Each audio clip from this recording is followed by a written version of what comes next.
একটা বোকাচোদা মাদারচোদার কথা শুনে মোর হাসি বেড়েছে। মাদারচোদটা কি কইছে, মোর বাবা নাকি কোনোদিন পাকা ঘর দিয়ার পারি না। আরে মাদারচোদ বোকাচোদা, আমি তো কচ্ছ তোর মতো মোর বাবা সারা বছরে বাড়ির কাজ করে না। মোর বাবা না বাড়ি কৃষি কাজ করে 6টা লোক খাওয়ায়, বুঝলো। আর তুই তো সারা বছরে বাড়ির কাজ কর। মোর বাবার মতো তুই বসি খা না। মোর বাবা যদি কাজ না করে যদি ইচ্ছা করে 1 বছর বসি খান না, কাজ না করে 1 বছর বসি খাওয়াবে। আর তুই তুই 6 মাস বসি খাতো কাজ না করিয়া, দেখো। আর তুই তো পাইছিস একটা সরকারি ঘর, আর ওটা কয় টাকা দিয়ে ফুটানি চলেছে মাথা। তোর মতো ওই ঘরটা, ওই একটা ঘরের মতো না মোর বাবা 2-3টা দিয়া পারে তোর, বুঝলো। মাদারচোদ পাইছে সরকারি ঘর, আর কয় টাকা ঢুকাইছে জানে মাদারচোদের ফুটানি কি। আর কয় কি মোর বাবা কোনোদিন টাকা ঘর দিয়া পারে না। মাদারচোদ সারা বছর তো বাইরের কাজ করি। মাদারচোদ কই তো নজ্জা না কেন।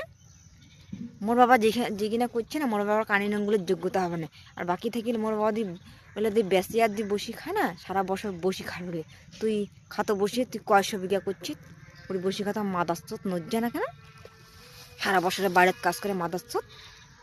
আর কয় কি মোর বাবা কি কোনোদিনও পাকা ঘর দিয়া পাই না। তুই দিচ্ছি তো একটা সরকারি পাকা ঘর, আর তোর সরকারি পাকা ঘরটা না দিলে না, তুই যে কোন যুগে পাকা ঘর দিলে দেখিনি হয়। 12 মাসে বাইরের কাজ করি নজ্জা না কেন। আর মোর বাবা কার বাড়ির কাজ করেছি, তোর বাড়ি কি কাজ করেছি কোনোদিন? মোর বাবা না, মোর বাপ কাকা কাহারও বাড়ি কাজ করে যায় না, বুঝলো।